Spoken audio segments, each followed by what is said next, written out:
Look, I'm gonna be real with you. We tried to record another Reddit video before, but there was a lot of stuff that we ended up having to cut, so we just decided it wasn't worth it. So we're back with another Reddit video. This time I'm here with Ash and Diamond, and this time we're gonna be reading r/EntitledParents, one of my favorite subreddits to make me want to punch people, mainly the parents. Punch the parent. Don't punch your parents. Yeah, don't punch your parents, but punch the other parents. That's always morally correct. Just as a disclaimer, do not actually go out of your way to punch other people randomly on the street. Entitled Parents doesn't mind not working or caring about money on their mid-50s. This is gonna be good. Sorry for the rent, but I really need this. First of all, you spelled rent wrong. I'm tired of my young adult divorced parents financially depending on me to pay their bills. Oh, it's one of those people. Great. I'll try to make it short. My parents are terrible with money. They don't have any concern on saving it and will expend until the last dime. My dad barely works, makes no money at all, never pays anyone back after loaning money, including me. Last week, he told me that he doesn't want to keep working for other people and asked if I could make a loan under my name so he can start a business. I'm not dumb and told no straight away. Keep in mind that I already paid for a lot of his bills under the promise that he would pay me back. And guess what? Never saw that money again. My mother had a half-time job last year, which was actually only 16 hours a week. She insisted to not live with my sister anymore and she wanted to live by herself. I told her that she was not making enough money to pay for her rent and expenses and proceeds to tell me that was her concern and Dad would help her. I told her multiple times that relying on Dad was extremely risky and she would not have the money to pay for her expenses. Now, for my surprise, she doesn't have that job anymore because when they had to renew her contract, she forgot to send a documentation. My dad doesn't have any money to send to her. I don't even know if he is working anymore. I have two jobs and I work my ass off. I'm getting old and not aging well because of the stress and not being able to take care of myself. Even if I make good money, I hate the fact that I need to financially help them every single month. My mother lost her job 2 months ago and she's still living by herself, even after my sister told her to live with her. Not only that, my sister told me that she, our mother, is involved with a married man. Jesus Christ, I'm so disappointed with them. I'm really struggling to understand them. I took a hard decision today. For the last time I helped them, around another 3,000 burned into the ground. I blocked their numbers and for the next 6 months, I'll cut contact with them. I just can't deal with this anymore. I care about them, but right now, it's just too complicated for me to deal with it. Can I do anything else? Oh no! Take them to counseling. Basically, couples counseling. That not would even just counseling because they clearly cannot just get by together. Push back on my parents' racist behavior and got screamed at for being disrespectful and ungrateful. Oh God. Oh, this is gonna be fun. This is gonna be fun. Here we go. I, 24 male, have been dating my 21 female girlfriend for a few months. She is wonderful and I love her.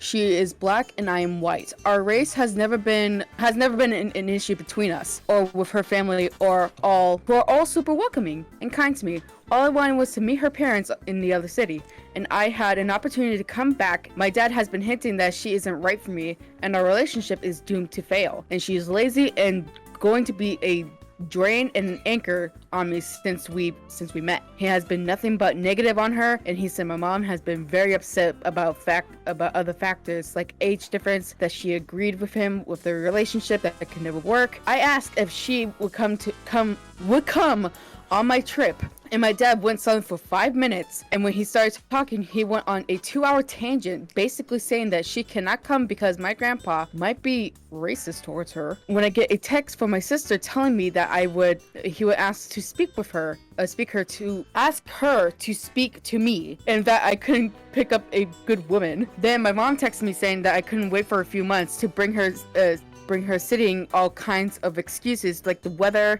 her being busy that weekend. So I finally confronted my mom that it's not any of their excuses.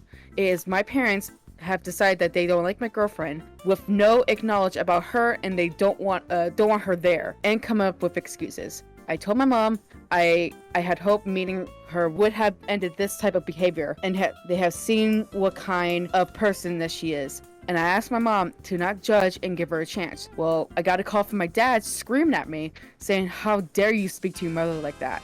And I'm the asshole. And I wouldn't be anywhere in life without him dragging me there because I am useless and stupid. And demanding I apologize to my mom for daring to push back on their behavior. He eventually said I am not welcome in their house and not to speak to my mom again unless it's to apologize and recant everything I said. Then he texted me saying he can't save me from myself and I must be mentally ill for doing what I'm doing. I'm thinking about honestly just cutting them off. At this point, it's just the latest in the long string of gaslighting and verbal abuse. They would 100 not be acting this way if my girlfriend was white with a college degree. They haven't with any of those girls I dated. Update, my dad texted me information, inform me. Shit, I just clicked out the thing, no! This. So read the bottom, I just clicked out the thing. Update to inform me that I am a chicken shit jackass, and he hopes I handle being verbally spanked by me, father, like you did being physically spanked at 4 when you talked back to your mother. What? What assholes? I felt that in my soul. I actually felt that. I'm sorry. As someone who was part of that relationship, I feel bad for you. I'm sorry for anyone who has to go through that. Like, I am really sorry for everyone. Yeah. Yeah. You know what they say about, like, you being able to choose not being able to choose your family and whatnot? Fuck that! You can absolutely choose your family. Not your biological family, that's kind of said and done. Is it really? I mean, I know nothing about my biological family. I mean, yeah, it's a point. Yeah, you do have a point. He's got a point. He's got a point. No. He's got a point. No. Let him cook. Let him cook. Let him cook. Doing math and thinking about, why does it have an S? Are you British? Are you British? Are you doing mathematics and thinking about I shouldn't be laughing at this person. This person already goes through enough. As I was studying at the library, I realized something about my father. I was scared of going home and showing him the work that I did. I'm learning calculus right now, and the first thing we're doing is going back to learning how to factorize polynomials. How the fuck do you factorize those? Because that's gonna come in extremely handy. So right now, I've got pages and pages full of me practicing factorizing. A pretty early mathematics teaching. Thing is, my father, I'm scared my father is going to be mad at me for it. Why? Well, he's gonna belittle me. He's gonna look at all the work that I'm feeling so proud of doing, because to be honest, I did forget some of the basic of factorization, and I needed the practice. And he's gonna be shocked, disappointed. I don't know what factorizing means. I don't know either. English native. I'm not English native. I probably know how to do it. I just don't know it by name. He's gonna be like, X, you're doing factorization and you're in insert calculus grade depending on the country plus region you live in, because we love extremely difficult and coherent and totally untraductionable school grades, and you're factorizing? You wasted your time. You should have been advancing in the material, not doing simple factorization. A moment ago, I was proud of myself. This, though, came into my mind, and there's a pit in my stomach. Going back home and him asking me what I've done. On the same matter of belittling me, 2 years ago when COVID was in full swing, my school did 1 day off, 1 day on. I don't know why you wrote 1 as a number and 1 with words, but okay, sure. 1 day was on Zoom and 1 day was at school. This fucking ruined me. My life, my health, mental, physical, both of them, my grades, and my parents' vision of me. Depression set in, untreated, of course, because my family doesn't believe in that. ADD, wow. Untreated, of course, because my family doesn't believe in that. A chaotic house, untreated, of course, because my family doesn't believe in that. My father doesn't even understand why I need to go to the library to study. And teachers who don't really know how to use Zoom or get their point across without being in front of the class, in front of their board, which I don't blame them for. So basically, all the IRL classes were teachers trying to teach 2 times the class materials in one class plus disponible. That's not how you say that, and that's not how you write that. To see the teachers. They'd sometimes come into our class for a good long 10 minutes and ask if we had any questions. As we were sat on the same desk, we'd been sitting for 3 hours and a half at this point. Now, I failed mathematics during this year. I got summer school and passed with a grade barely above 60. Next year, I don't know what came over me, but mathematics were super easy. Got 92% in mathematics. First of the class in every single subject. That's right, all while being in a toxic friendship, depression, ADD, and more than ever, chaotic house. Somebody tell me that that's not how you spell chaotic, because I'm going to start believing that that's how you spell chaotic. Time for Dr. Google. It is chaotic. Yeah, but like they put the H after the A. Told my father about that 92. I was so happy about saying it. I was actually forcing myself not to say it with a big smile. My father, you could have done better. He couldn't care less. That scene stuck with me. Most things I don't think about too much. I just forget about it. It doesn't haunt me, even the worst things. That haunted me. That hurt me so bad. So bad. Now I'm writing this instead of studying in the middle of a library stressing out about my disappointed. It's because I know you have more potential and you just don't try hard enough. Father, I don't know why I'm posting it. I guess it takes my mind off of things and gives me some hope when I see other people's opinions or advice. Anyways, back to factorizing. Yeah, that was depressing. I felt that. Like, I've had people say, like, give me, like, passive-aggressive comments like that, and, like, I was just like, okay, fuck you, you, like, okay, you don't like me. And it automatically makes me feel bad. Like, I remember, a delivery person was just like, I specifically asked for change back on a delivery thing because, you know, I wanted change, right? And then the delivery driver was just like, well, you just made me broke, kid. Pretty much exact wording. Like, that's exactly what they said. You just made me broke, kid. And not even a single /J or a giggle Nope, after to nope, make you feel better about it. not sarcastic in any way. They were just being a prime bitch. I'd prefer if you kept my child from playing with foster children. I'm sorry, what? This story is a little rough and I apologize. My daycare offered benefits for foster parents and families to use our daycare facilities. In preschool, I had twin girls who I personally loved with my whole heart. The girls were in the foster system. Their parents had drug addictions, and when they were found, they were starved. When I saw them for the first time, they were so tiny and just bones, but always kept smiling. They mostly kept to themselves, but slowly started to play with the other kids. One of the girls was playing really well with another boy. They enjoyed the cars and the road carpet we had. They played traffic a lot. I guess the boy had told his mom he made a new friend. The mom asked if she could have the little girl mom contact information for play dates. I reached out to her foster mom and got the info. I don't know what happened after switching contact info, but the next day was horrific. The boy's mom had dropped them off and asked to talk with my lead teacher. When the lead teacher came back, she looked pale. Apparently the boy's mom was upset her son was playing with a foster child, especially one that came from drug addiction.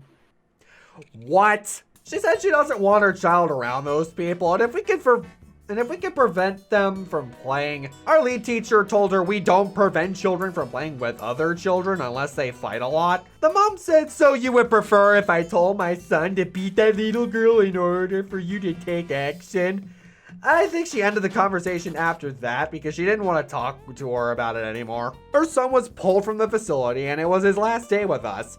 She told our boss that if she knew our facility was flooded with foster children, then she would have never sent her son here. Wow, good lord. Wow. Oh my god. We never got to throw him a goodbye party, and never got to say goodbye to his new friend. Oh, fuck you. The little girl's parents got clean and have found a religious community to help them. While I'm not religious, I'm happy they found their place to feel strong. I was nervous to hear they would be going back, but they looked so excited to see their parents. I hope they are doing well and thriving. From the bottom of my heart, I would just like to say to those parents, fuck off! I would like to point out that he's not talking about the clean parents. He's talking about that mom. Yeah, the bitch who is just like, I don't want my child around foster children. Like, what? Like, literally, why? I literally don't understand that. Child tries to steal money, parent says I should give it to him. Huh? What the fuck? Ash, you're on. Oh, here we go. You're up. This happened a couple years ago before COVID, and it still makes me laugh. Me and my friends were at a bowling alley, not bowling, but playing pool at the front. The building also had an arcade and laser quests, etc. We're on the midday of maybe 1 to 2 p.m. on a weekend, so the arcade was flooded with kids.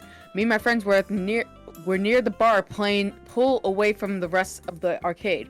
Pool was £1 a game, and the change machine gives like £1 coins didn't work. So we had to use 50p for the 50p machine near the machine. I put £5 note in the machine, and we put in the second when a child came over and tried to take the coins in the tray at the bottom. I noticed him and put my hand in the way so he can't take them. And I picked them up, and he was trying to get the coins out of my hand. I bring my hand up so he can't reach, and he started crying. When of course, his mother come over and see the kid pointing at my hand and crying. I know it looks like I probably took something off of him, but I was kind of awkward and didn't know what to say, so I'm assuming she would be understanding, and I tried to explain. She wasn't understanding. She started ranting that I must have took his money and wouldn't let me get a word in. Eventually, a member of the staff came over and asked what happened. When the child's mother ranting, another member of the staff comes over and separates us. I explained that I was just getting changed and the child was trying to take the coins from the machine whilst I was putting in another note. They understand and ask if what I actually did when the child took the coins, and I explained the child didn't actually get the coins before I got them. The person using the other change machines also vouches for me. I get the rest of my change and go back to my friends at the pool table. I should note that the entire time I was talking to the member of the staff, the kid was screaming and his mother hasn't stopped ranting. I am just not sure if the staff kicked them out or they left. But the last I saw them was at the front door with a member of staff stood by the entrance. I honestly feel kind of bad for the kid who must have been like at least like 4 or 5 years old. But he was like wandering around unsupervised in the arcade, probably unable to even play anything. Then stuck with his ranting mother before they were dragged out. Why was your kid in the arcade and not give him money or play anything? I've learned my lesson, and now I will take change ASAP when there's any kids in the vicinity. Yeah, make sure you watch your kids, idiots. Yeah, for real. Yep. It's not that hard. Yeah, it's not that hard at all. You just need to be an actual parent. On the boat though, there was like a lot of kids, like even around the casino, and all like the staff on that boat was like telling them to leave with their parents. Like it's like 18 plus. It is. Yeah, honestly, what infuriates me is parents that just expect other people to parent of their children. Listen, like, no, I'm not that child's parent. You need to be responsible for your crotch goblin. Listen, Karen, you're not Goku from Dragon Ball Z. You don't get to just dip out. Entitled Indian Dad for asking to be sponsored for a U.S. green card. Oh no, I feel like this one's gonna have broken English. Don't know why. I just feel like it. I grew up in India and came to the US in my youth, 19 years old. I am a US citizen with a wife and a child. I had spent until 5th grade, 13 years old, with my parents in a small town, India. Growing up, I did not find the environment at home conducive to my growth. Multiple reasons. Domestic violence, chaotic household, etc. I like how they actually spelled chaotic, right? Unlike the other one. Yeah, yeah, unlike the other one. I moved to my grandparents' place till high school. I came to the US after schooling for my bachelor's and wanted to settle in the US. We are not from a financially well-off family, so my dad helped me secure an education loan to come to the US. I was 18 years old at the time. After finishing my bachelor's, I paid off my loan and also sent financial support a couple times and tens of thousands of dollars to show my gratitude to my dad. Then I took a loan to get my master's degree in the US. Fast forward 15 years, currently I'm enrolled in a business school and also on a loan. Previous loans paid off all by me. During my time in the US, I fell in love with a US girl of a different religion. My parents did not support us, and this is where the rift with parents started. Oh boy, here we go. Nothing like religion-controlled marriages.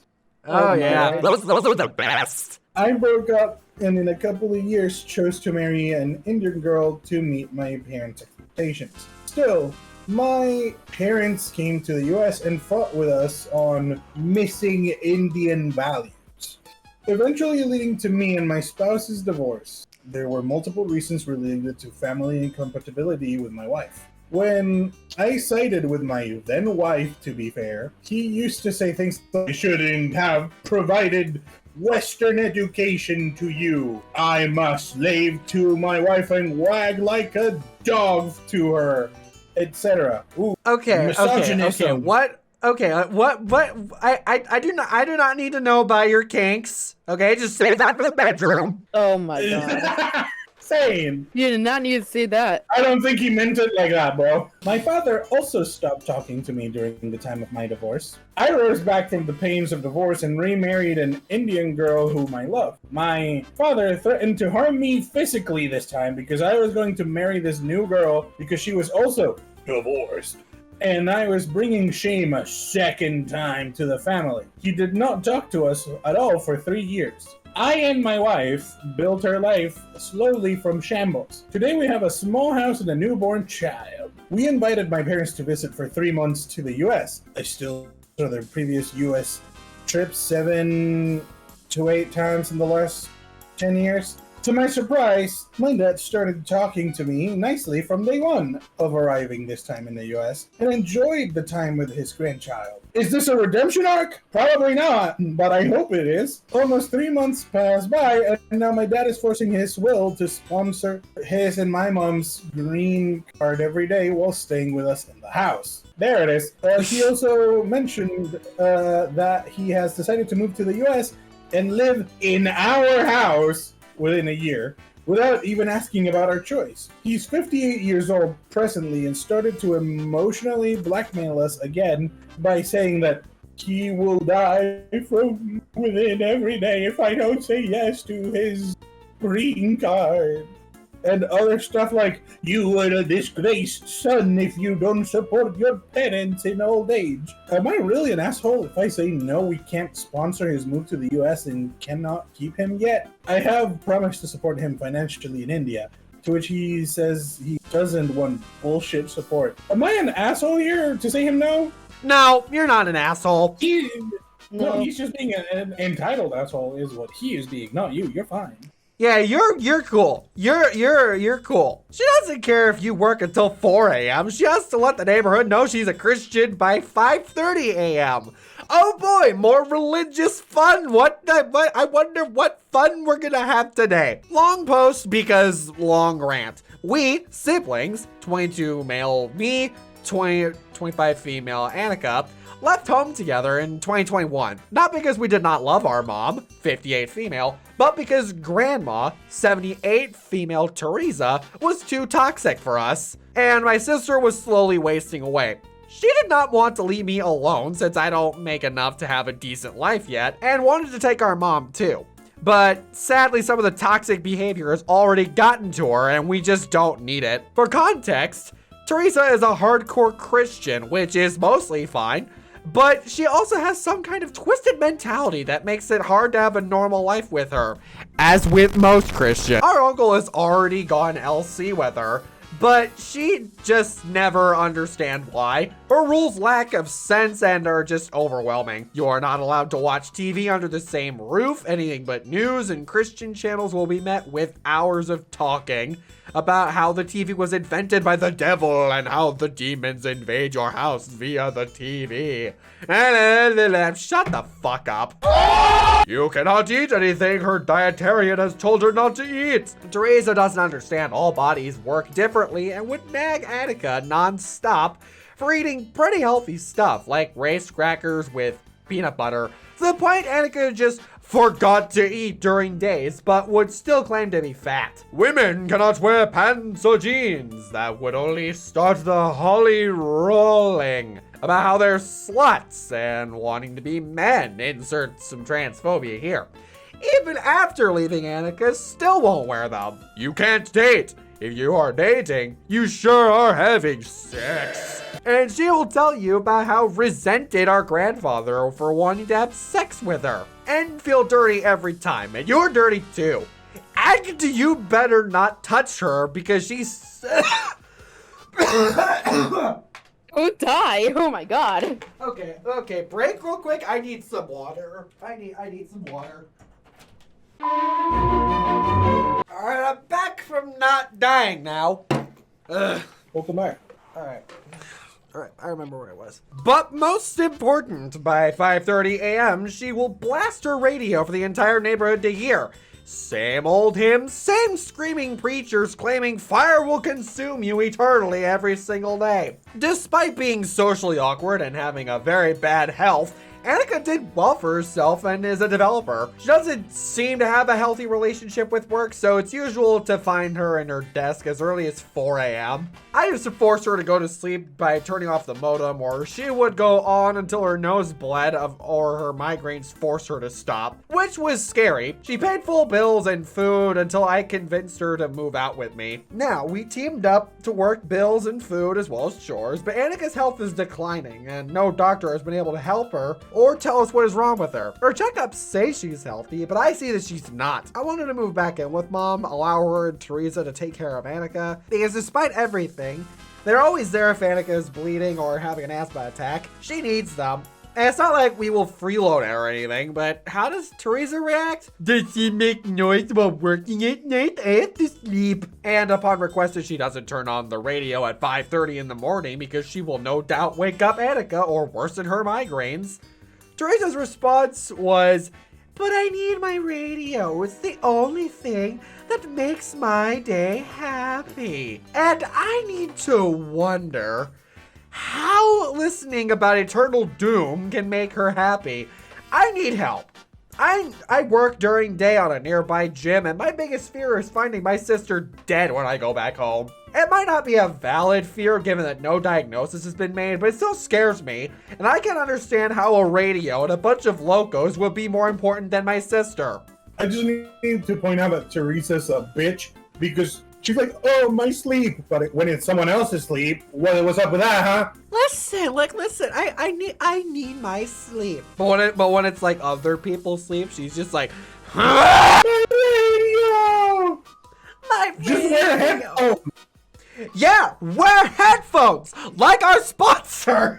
All right. We've been recording for like 43 minutes. I think that's a good place to stop. Oh my God, yeah. Oh yeah. So, if you enjoyed this return to form of Reddit videos, then leave a like down below. I actually kind of like doing this again. Apart from that one time where we were trying to record, but like I said, we just encountered so many things. We were just like, fuck it. You know what I mean? Yep. Yeah, my favorite kind of Reddit is the one that doesn't have pictures. Yeah, exactly. So, that's it for me. That's it for Ash. That's it for Diamond. And yeah, we'll see you next time. Oh yeah. Don't speak for me. I'm not done.